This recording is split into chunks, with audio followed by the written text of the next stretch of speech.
Welcome to our first committee hearing of the term. It is truly an honor to serve as the chair of the Committee on Civil Rights, Judiciary, and Public Safety. I'm confident that this excellent group of senators will engage in thoughtful committee work to produce good policy for the state of Michigan.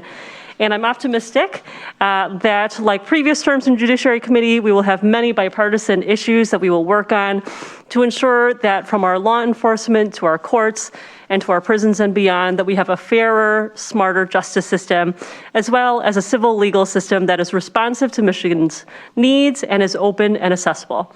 In this committee, we will take the steps necessary to move us toward a vision in which every Michigander lives in a safe community free from violence and in which Black lives matter. With the addition of the important word civil rights to our committee's name this term, we will take on legislation that ensures that our values of equality and freedom are upheld in our state. We will do the work to protect Michiganders who are often marginalized or more vulnerable to injustice, to make sure that everyone's human dignity is respected.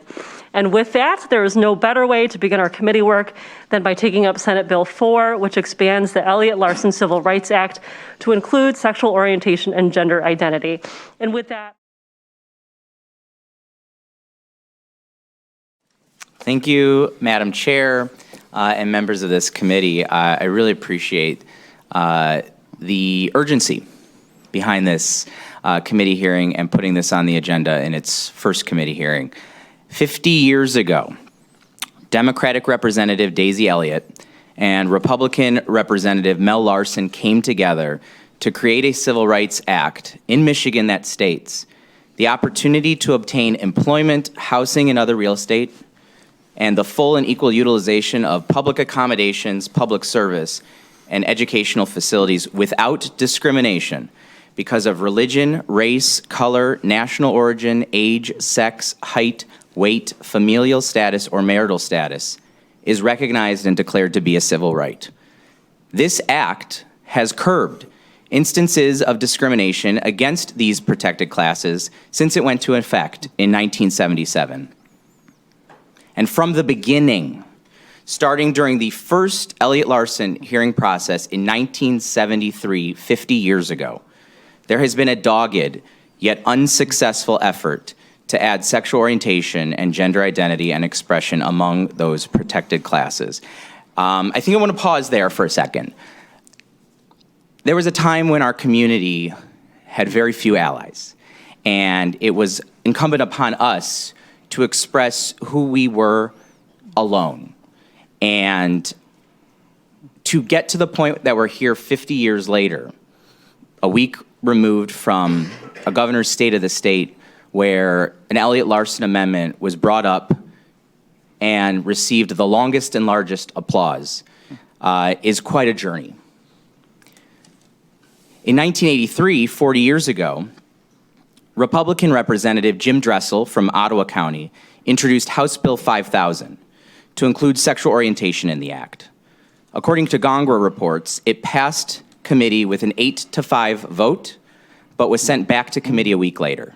The chair said the House needed to focus on other issues and would return to the bill in 1984. It never did.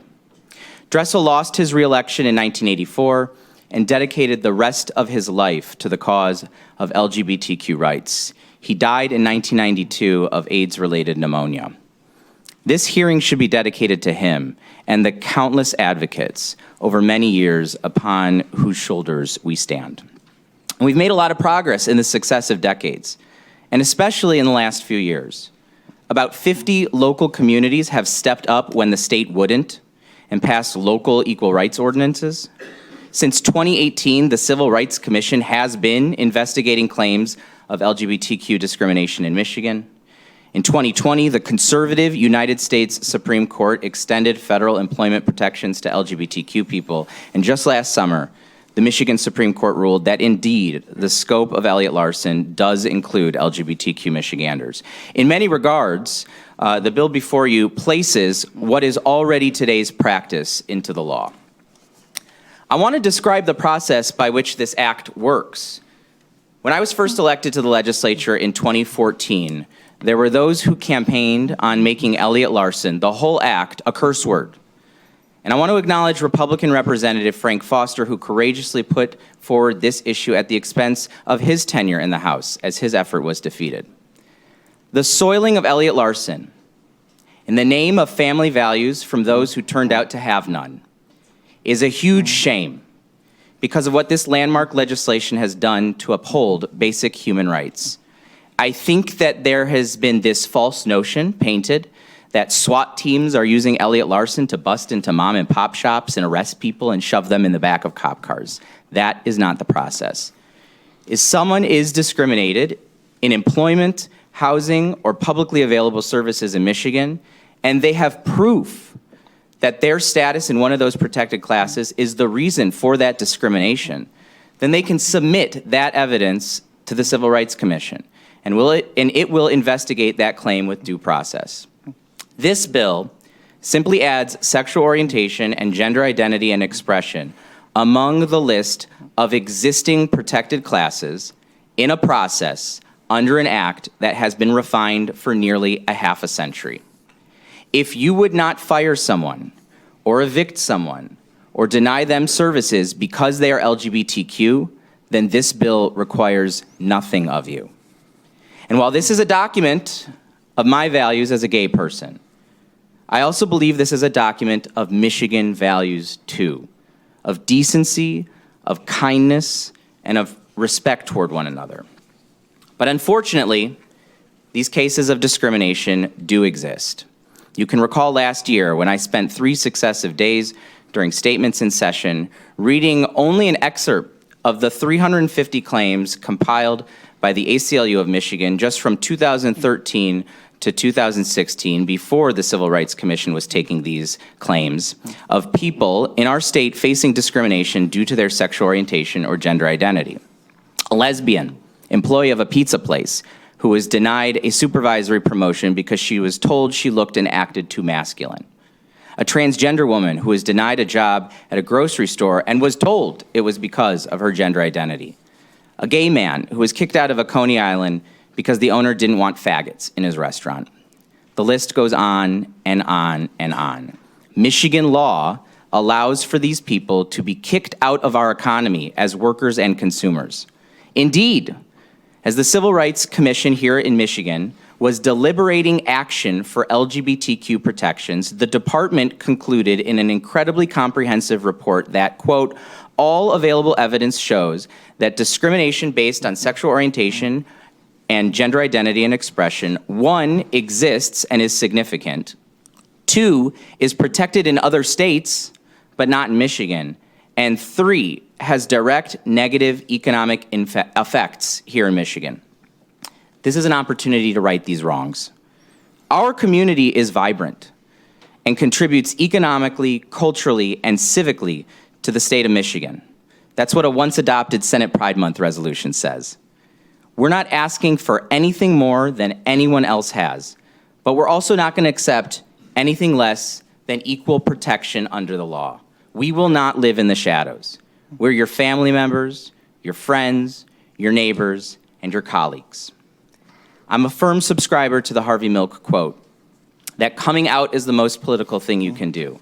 Come out to your parents, your relatives, your friends, your neighbors, your coworkers, where you shop and where you eat, to break down the myths, destroy the lies and distortions, for your sake and for their sake. That's why this legislation has such broad support. Following the 2020 Bostock ruling, SCOTUS poll found that 83% of Americans support sexual orientation workplace protections. That's 90% of Democrats and 74% of Republicans, and 79% of Americans support gender identity workplace protections, which includes 86% of Democrats and 69% of Republicans. We must update the Elliott Larson Civil Rights Act so that Michigan can catch up to where our population wants and needs us to be. We have 2 bills that are moving through the process. I appreciate the consideration of the Senate bill. My colleague, Senator or Representative, I gave you an update, or I gave you a promotion. I love that. Representative Jason Hoskins introduced the House bill, and he has some remarks as well. All right, thank you, Senator Moss. And Thank you, Madam Chair and members of the committee for taking up this legislation. I'm honored to come before you today and testify in support of Senate Bill 4. As Senator Moss mentioned, I also have the similar bill in the House, which is House Bill 4003. Well, we are standing here at the precipice of completing the great work that we started in 1973, as Senator Moss articulated, and really providing real protections for the LGBTQ plus community. What we're doing here today is just the last step in simply codifying what became law last year with the Rausch World versus Department of Civil Rights case that was decided by the Michigan Supreme Court. For far too long, this exclusion has put the LGBTQ plus community at risk. You could be fired because of who you love. You could be discriminated against because of how you express yourself. Our community has been cast aside without these protections. And then I'd be remiss if I didn't point out the LGBT community disproportionately is targeted by violence and discrimination, particularly LGBTQ plus people of color.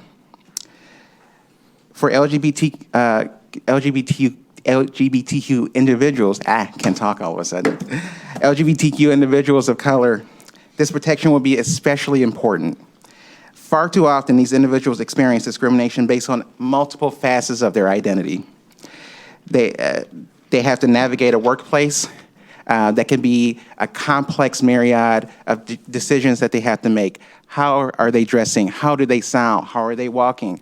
All the considerations that they have to think about and make sure that they're doing right. Otherwise, they may face that discrimination. They may be fired. They may go to that Coney Island and be told they have to get out.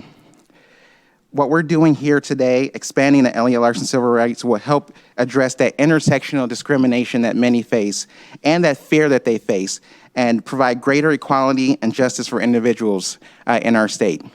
And this legislation not only expands civil rights to the LGBTQ community and takes the crucial steps necessary to make our state more inclusive and equitable, but it's also a smart move for us for economic growth and prosperity in our state. As the governor stated in her State of the State, bigotry is bad for business. Individuals and companies are prioritizing inclusivity and diversity in their decision making, and there's a reason for that. And that reason was actually articulated very well in a letter that was sent out to us by our business community a couple of weeks ago. Many organizations, including the Michigan Chamber of Commerce, Michigan Realtors, Michigan Manufacturers Associations, many different chambers and business groups from all over the state, all wrote a letter in support of updating the Elliott Larson Civil Rights Act to cover the LGBT community. And I want to highlight an excerpt from it that I think is very important. The Elliott Larson Civil Rights, the expansion of the Elliott Larson Civil Rights Act is a business issue. A highly talented and diverse workforce is key to moving our state forward. Attracting and retaining a skilled workforce goes beyond competitive wages and benefits. More and more individuals seek communities and states that value diversity and inclusion. Over 70% of young Michiganders say that a state's social policies impact their decisions to accept employment. This amendment supports Michigan businesses as they compete for the best and the brightest talent and retain local graduates. When discrimination thinks that it has a home in our state, we signal to potential residents and businesses that we aren't ready to take the steps necessary to ensure proper workforce development here. We've watched as other states have lost businesses and jobs because of their regressive policies, and in Michigan, we cannot afford to go down that path, because when this happens, everyone suffers, not just the LGBTQ community. When we don't attract people, that talent to our state, we're losing out on people who are supporting our local economies, coming to work at our local businesses, paying taxes in our state, which helps support our roads and our police and our fire and other essential services. We need to send a clear message to everyone that Michigan is open for business And while we will happily have you call your business home here in Michigan, we will not accept hate and discrimination in our state. As a member of the LGBTQ community, as well as chair of the Economic Development and Small Business Committee in the House, I think I can say with some authority that if we want Michigan to be competitive and relevant in this economy, we have to offer the LGBTQ community a measure of security and peace of mind, knowing that they are protected from discrimination in their workplace, in their homes, and in public spaces. So I'd like to, again, thank Chair Chang for taking this bill up today. I'd like to thank the members of the committee for listening to Senator Moss and I urge this committee to pass Senate Bill 4. I know that what we do here today will strengthen our great state and all those lucky enough to call Michigan home for generations to come.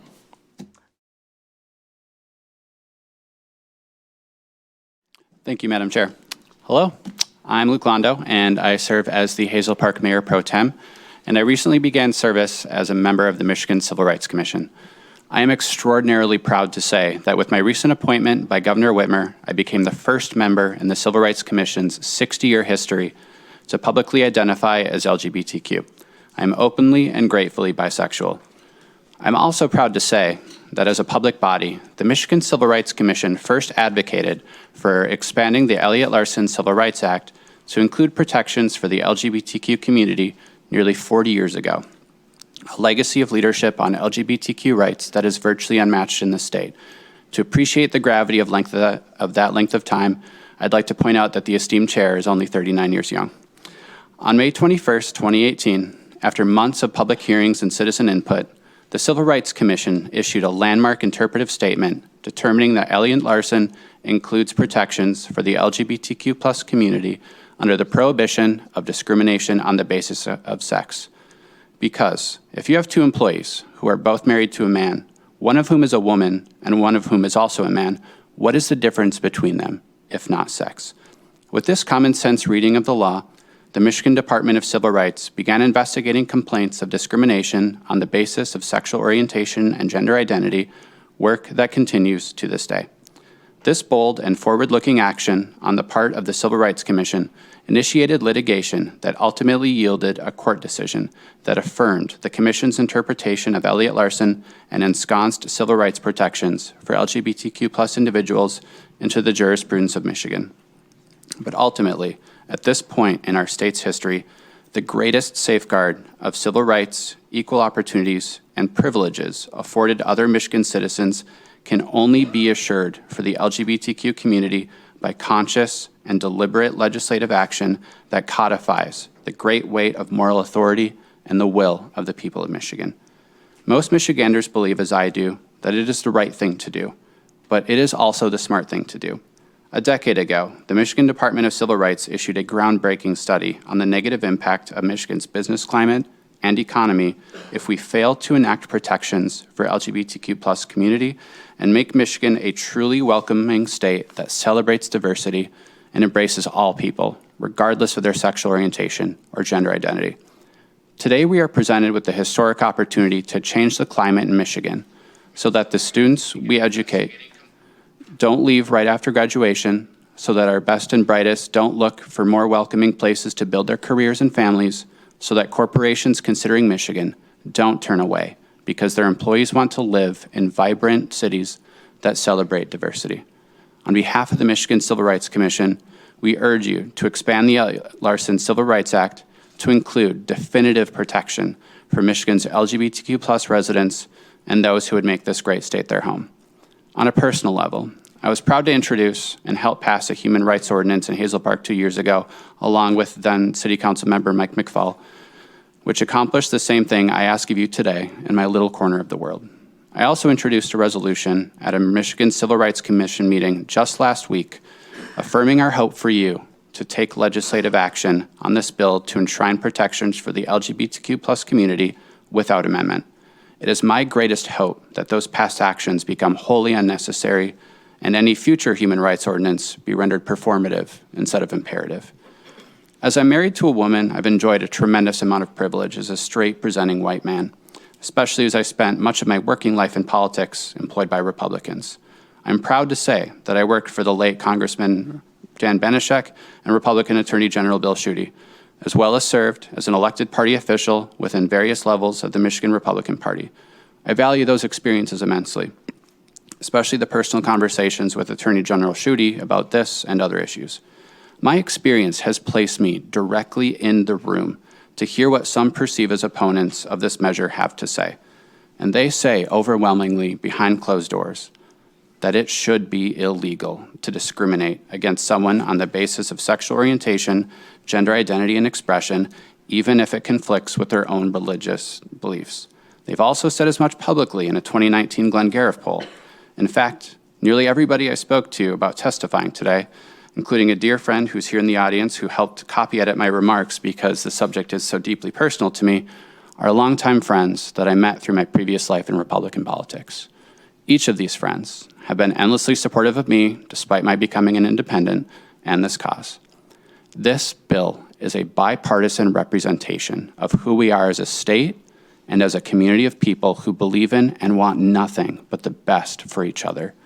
This bill transcends partisan affiliation and is one of those rare moments in our heightened and increasingly adversarial political discourse where the right and just thing is plainly self-evident. And for that, I am grateful. I quit playing football when I was 16 because it was easier than coming out in a small town in the Upper Peninsula of Michigan.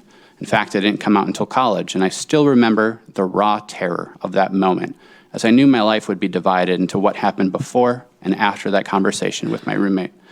And while I'm lucky to have not experienced discrimination firsthand, largely due to my privilege, it's not an unfamiliar concept to the people around me. They deserve better. We deserve better. Also, when I was growing up, I didn't have people like Senator Jeremy Moss, Representative Jason Hoskins, Representative Jason Morgan, Oakland County Executive David Coulter, Representative Mike McFall, Attorney General Dana Nessel, or the largest LGBTQ+ legislative caucus in Michigan's history to look up to. But our children do now. My 4-month-old son does now. Please, do right by each other, do right by our children, and do right by our state by explicitly extending the civil rights protections within the Elliott-Larsen Civil Rights Act to the LGBTQ+ community. The time to act on this is now. The last year has shown us how fleeting precedent may be, no matter how well established we think it is. I thank you for your time and in advance for your vote in favor of this legislation, as well as your continued efforts to protect the civil rights and bodily autonomy of the LGBTQ+ community. And I also request that the study it referenced be entered into the record. Thank you.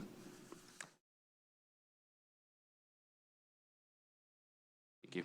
Okay, up next we have on Zoom a former colleague of mine and longtime friend, Jay Kaplan, representing the ACLU of Michigan. Good afternoon. This is indeed a special day and my heart is full. I'd like to thank Chairwoman Chang for holding this hearing on amending our state civil rights laws.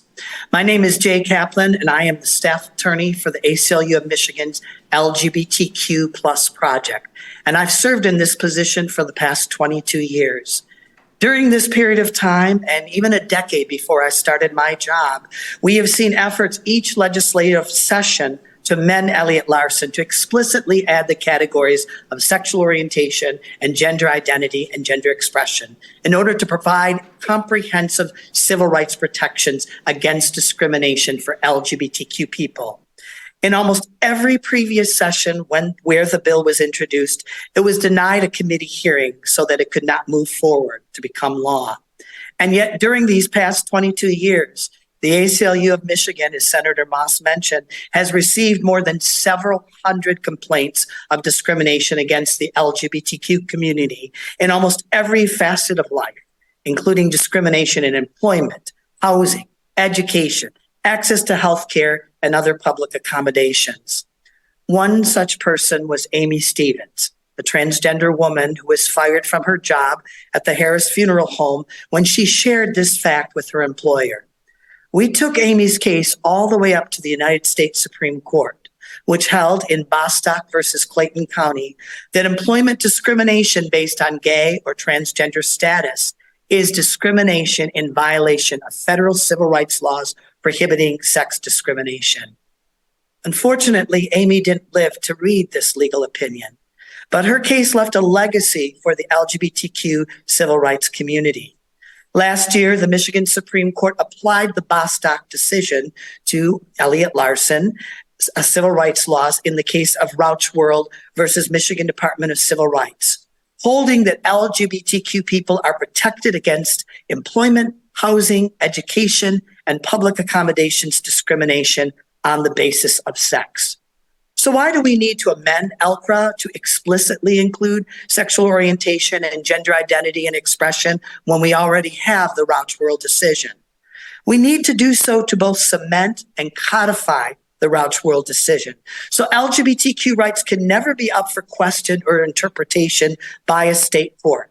With a law in place that explicitly mandates that LGBTQ people are to be treated with dignity and fairness under ELCRA's umbrella, a negative court ruling in the future cannot wipe out important progress that has been made. The time to amend ELCRA to include LGBTQ people in its protections has been a long time coming, and it's been a long time overdue. And the time to do this is now. Thank you. And next we have Donna Stephens on Zoom. Good afternoon. My name is Donna Stephens, and I'm the wife of Amy Stephens, whose case involving employment discrimination went all the way to the United States Supreme Court. Amy was my spouse, my soulmate, and my best friend.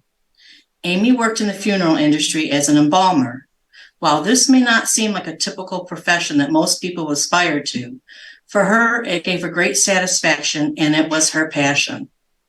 She believed that it was her mission to help families grieving their loss by presenting their loved ones the way they wish to be remembered. Amy was very successful at her job, receiving excellent evaluations from her employer and compliments from various families. While successful at work, Amy endured a difficult struggle to be her authentic female self, both in her personal and professional life. When she was finally able to come out to her employer as a transgender woman, she was abruptly fired by the funeral home after more than 8 years of outstanding service. The impact of that termination was devastating to both Amy's self-esteem and her family's finances. Amy's pride in her work and her abilities were severely undermined. Due to the loss of income, our ability to meet our monthly bills became challenged. I ended up having to take a second job, working on the weekends, and we sold off items of personal property to make ends meet. Amy's physical health took a turn for the worse. Already suffering from kidney failure, she was no longer physically able to work. I truly believe that Amy's physical decline was related to the loss of her job, which was not due to her job performance, but because she was transgender. The cost and the harms of discrimination are both real and felt by people like Amy. Amy stood up for herself and challenged her termination, resulting in a decision from the United States Supreme Court, saying that LGBT people are protected against employment discrimination. This decision was cited by the Michigan Supreme Court last year, finding that our state civil rights laws protect LGBT people. Sadly, Amy did not live to see these important decisions, for she died on May the 12th in 2020. I miss her every day, but I'm comforted by the fact that her legacy lives on. She would want to see our civil rights laws include specific protections for the LGBT people to make sure that nobody has to experience discrimination like she did.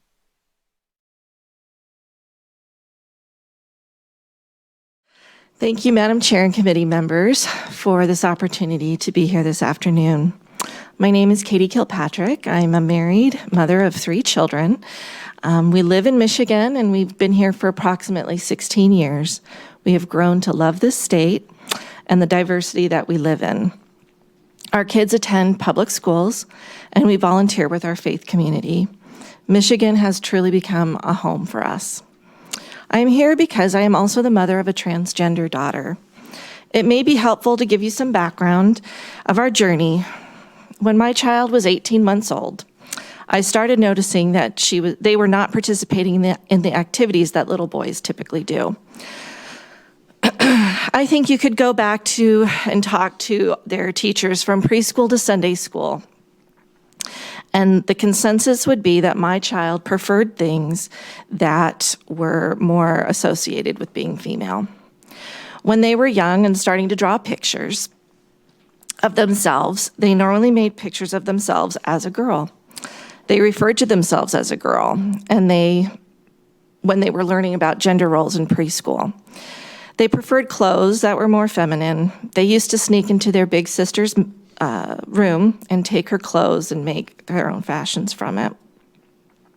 They used to put things on their head to imitate long hair. In elementary school, they wore a hat with long ear flaps because they felt it would cover their short hair and look like ponytails. They related to female characters in all aspects of their play and imagination. This is how she saw herself and would continue to see herself. As they began to express themselves more and more in this way, I became concerned and worried for her future. We live in a society that is not very kind to others who do not conform to societal norms and rules. We loved her, but I was worried about how others would view her.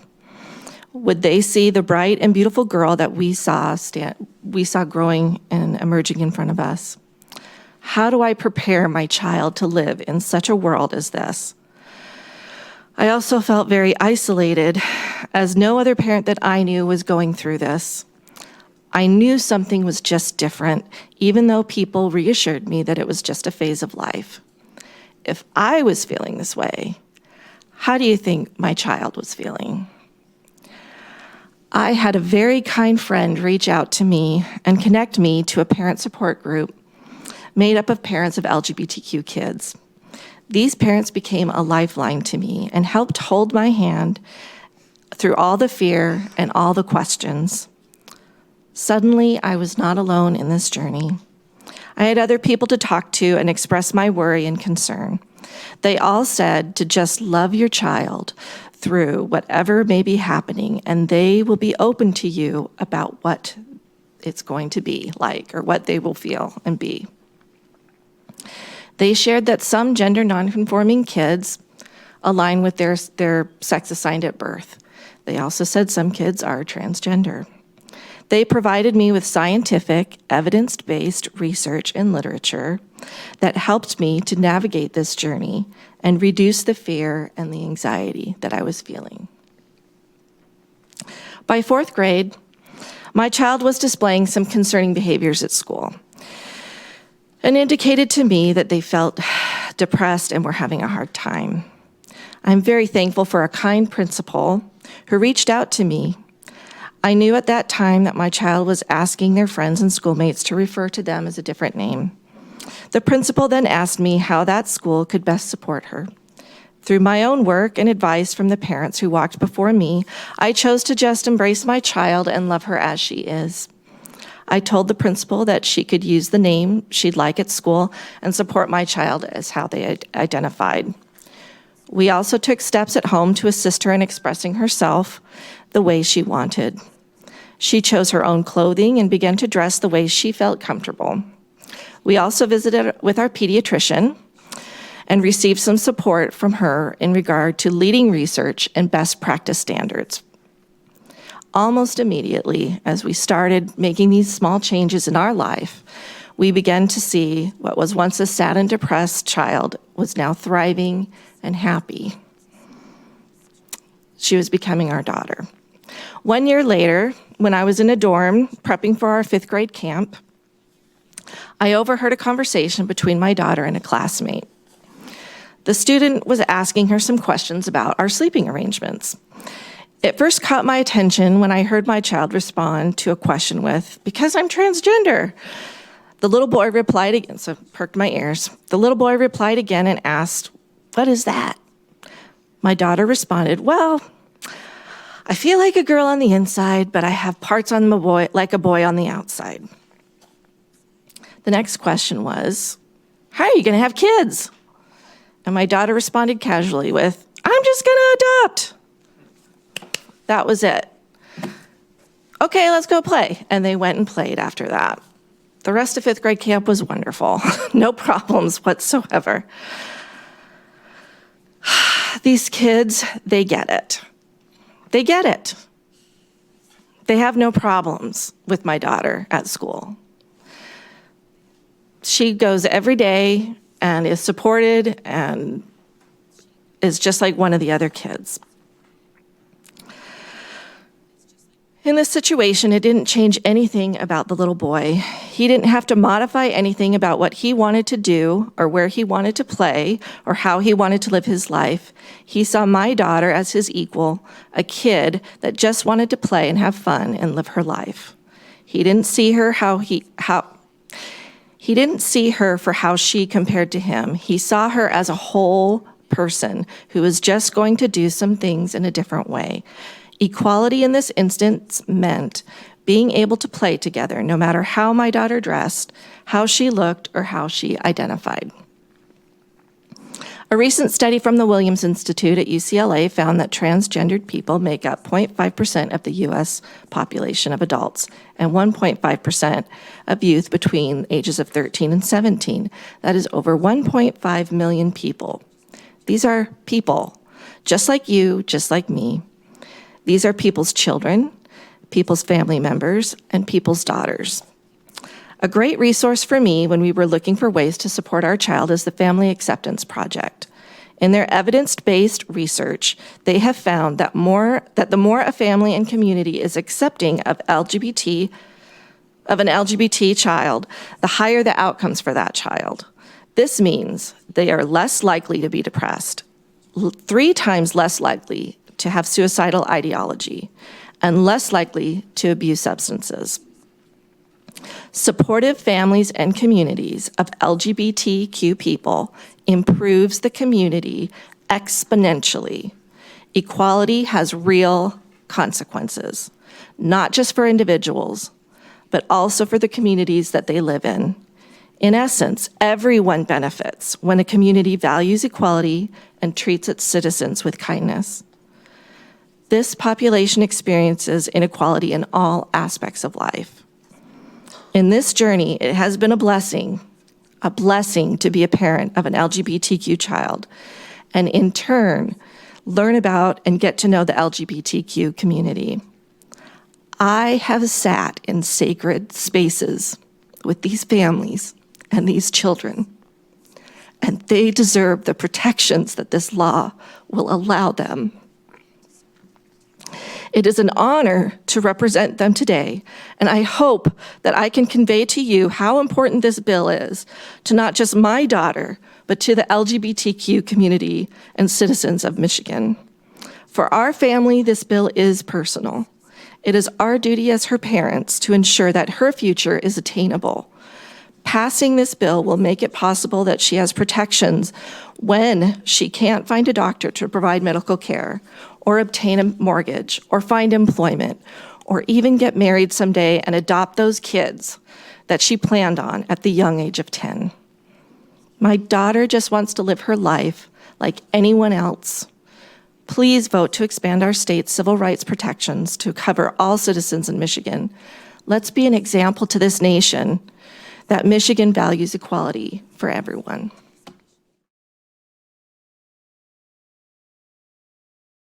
My name is Dr. Donna Stephens. I'm an obstetrician gynecologist, and I specialize in care for LGBTQ plus populations.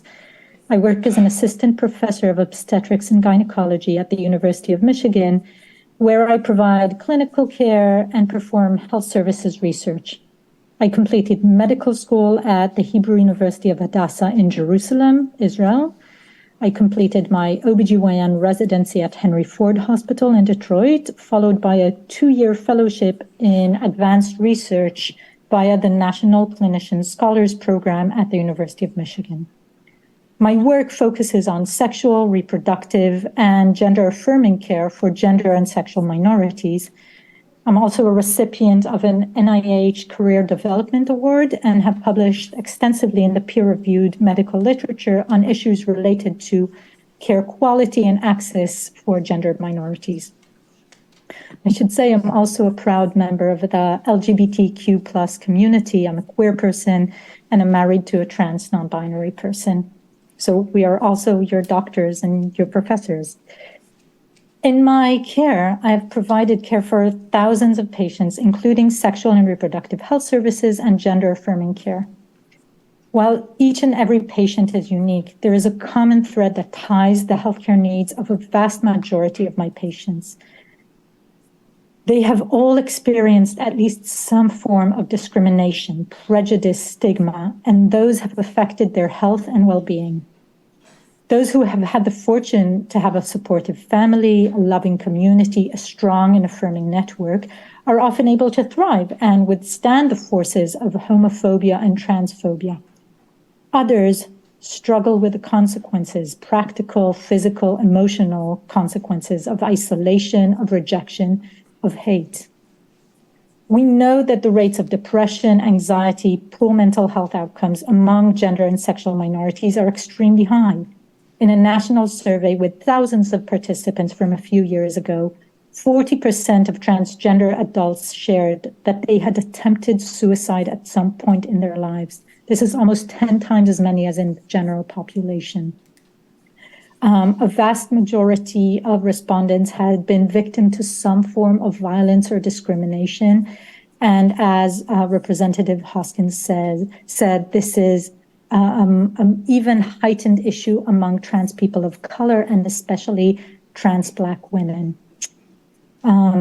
So this is a very big issue. And these issues, that the mental health issues, of course, are not inherently due to who we are, but rather consequences of the stresses that living in society that often rejects us can have on our health. This well-known process known as minority stress has been shown to affect all gender and sexual minorities, and in particular, transgender, non-binary, and gender diverse people and people of color. There is, however, hope. We know that trans youth who are affirmed, supported, and respected in their gender identity by their family and their schools go on to do well, to have good mental health outcomes, to thrive, to be thriving members of their society. Gender and sexual minorities, LGBTQ people, also face health disparities across a host of physical health measures, cardiovascular health, reproductive health, preventive health measures. Many of these disparities occur through interactions with healthcare providers, the healthcare system, and through social transphobia. Many patients experience direct discrimination in healthcare. Many of my patients have shared with me harrowing stories about the discrimination they've faced. For example, some are refused care, face discriminatory insurance policies. All these barriers create a reality in which getting timely, culturally competent, medically appropriate, respectful, affordable care is often near impossible for many transgender people. And many of these issues, some of which are driven through unemployment because of employment discrimination, unstable housing because of housing discrimination, many of those can be improved with clear non-discrimination policies. Regardless of one's sex, gender identity, sexual orientation, we all deserve equal protection and respectful, appropriate care. Thank you for working to keep Michiganders, including LGBTQ plus Michiganders, healthy and thriving.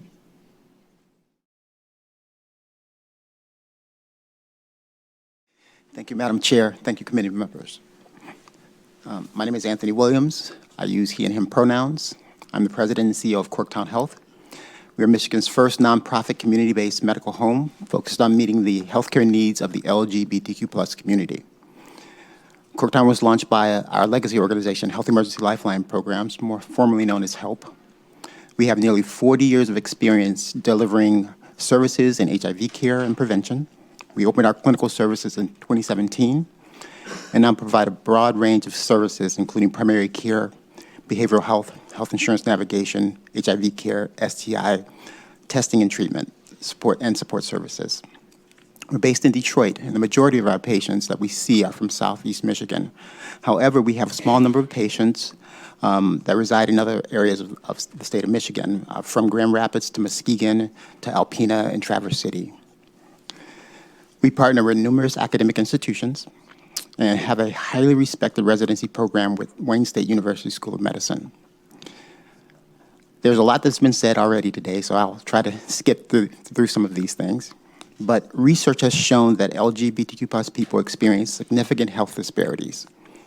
Discrimination, stigma, and denial of rights directly impact access and experiences with health care. These factors are also associated with higher rates of mental health issues and substance use, which may be utilized as unhealthy coping mechanisms to deal with prejudice and accumulated stress. The combined impact of these issues results in serious implications for healthcare outcomes and overall well-being. I won't go through all the health disparities, but they're numerous. But the link between health disparities in the LGBTQ+ community and discrimination and stigma are well documented. So how is this relevant to the Elliott Larson Civil Rights Act? The intersections of civil rights and health equity for LGBTQ+ people is clear from our perspective. Of adults with insurance in the state of Michigan, approximately 80% receive health insurance through their employers. Stable employment and housing allow people to practice routine health care that reduces emergency room visits, costly hospitalizations, and lost productivity. When people are denied employment opportunities or housing because of their gender identity or sexual orientation, they may lose access to healthcare benefits. Without explicit civil rights protections against discrimination in employment, housing, and access to public accommodations, LGBTQ+ individuals have been victims of discriminatory practices that have resulted in denial of reasonable access to health care. The healthcare system is complex. Accessing healthcare in itself has many challenges and barriers. Imagine trying to get through this system with the yoke of discrimination as an LGBTQ+ person. We can't view these disparities in isolation. Poor health outcomes among LGBTQ+ people are poor healthcare outcomes among our families, our friends, and neighbors. Explicitly extending protections for LGBTQ+ people under the Elliott Larson Civil Rights Act will demonstrate a commitment to treating all individuals with dignity and respect, and will promote health equity for everyone in our state. Thank you so much for your time. Thank you so much.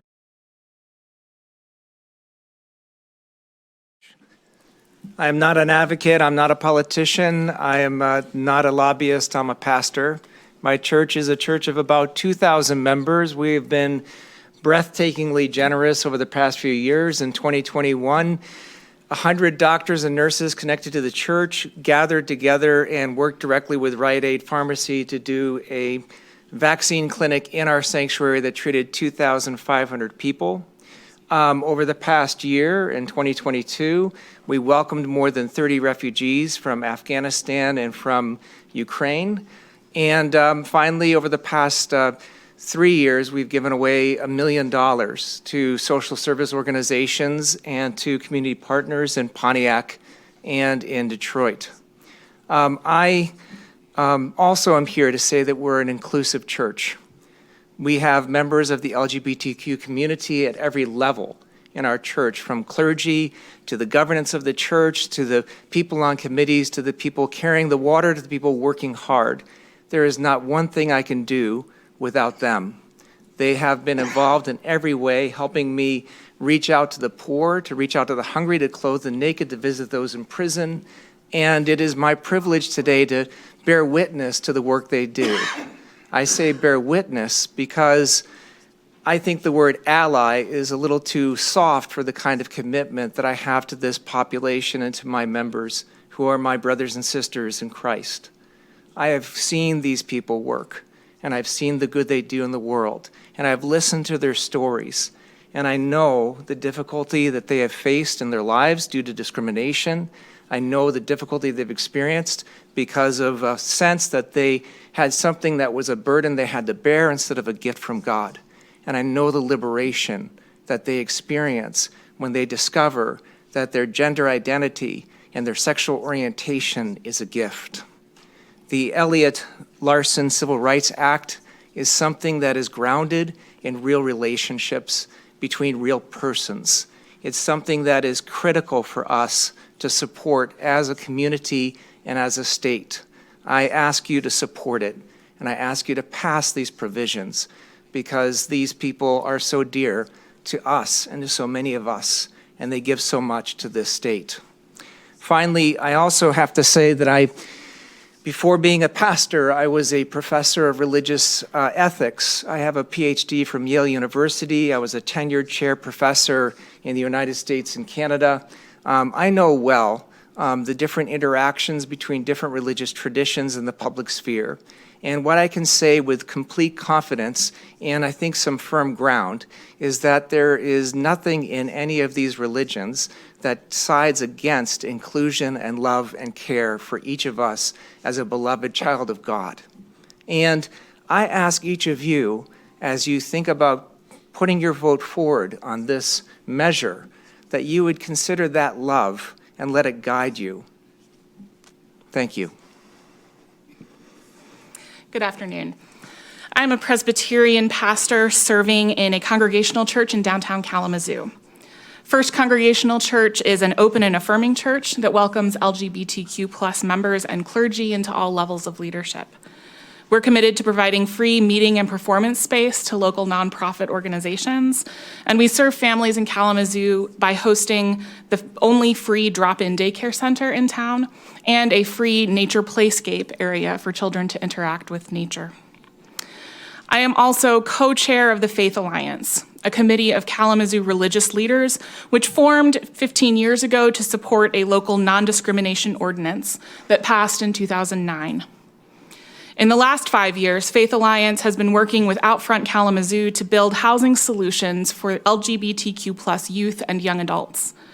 We know that in Kalamazoo County, 40% of the unhoused population under the age of 25 identifies as LGBTQ+. This overrepresentation of LGBTQ+ youth among those who are unhoused matches the national rates reported by the Williams Institute and the Trevor Project. My church members and these vulnerable young adults are reason enough for me to support this amendment. However, I want to make clear that I am not here because I am unique. I have the privilege of speaking today on behalf of scores of colleagues in Kalamazoo and hundreds of colleagues across the state of Michigan and their churches, full of Christians who believe it is vital that the civil rights of all Michiganders be protected, regardless of sexual orientation or gender identity. Thank you.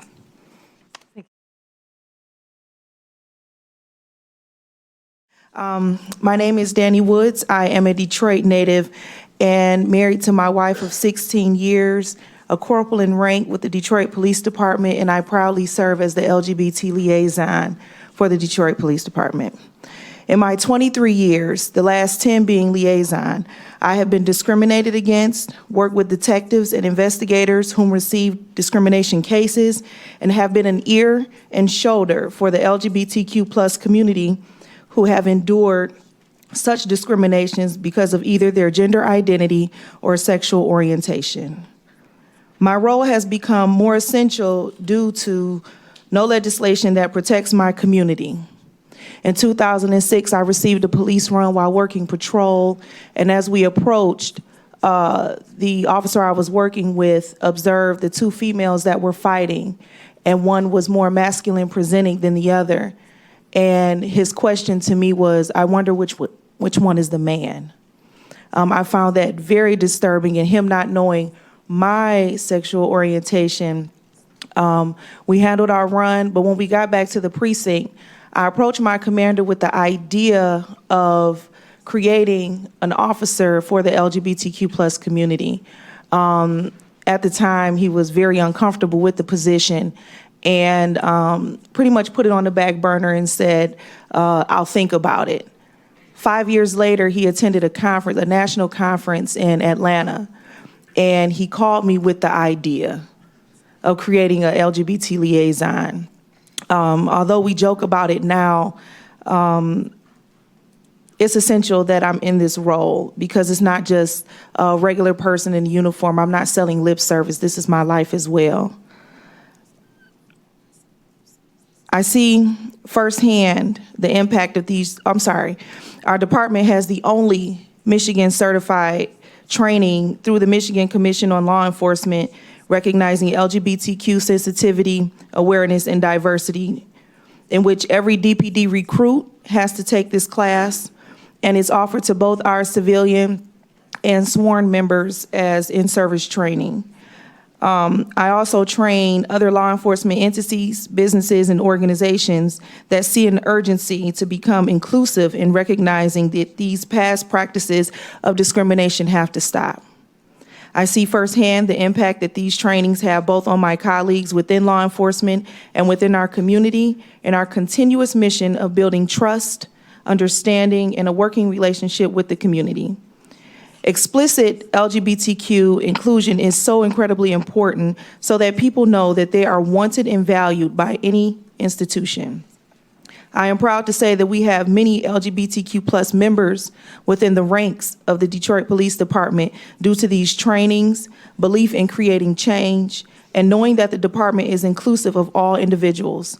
That is the opportunity you have when amending the Elliott Larson Civil Rights Act. It is not 2006 when I was called to the incident regarding 2 members of the community. It is no longer a taboo topic anymore. Sexual orientation and gender identity is no longer conversed in secret, where only whispers and conversation amongst LGBTQ plus members in communal silos feel free to voice their feelings. There is no reason to wait, and it is imperative that we not wait for full non-discrimination protections under the law so that people, myself, my wife, my friends, and my community will fully see ourselves in the state civil rights law and know that we are protected no matter what. Thank you.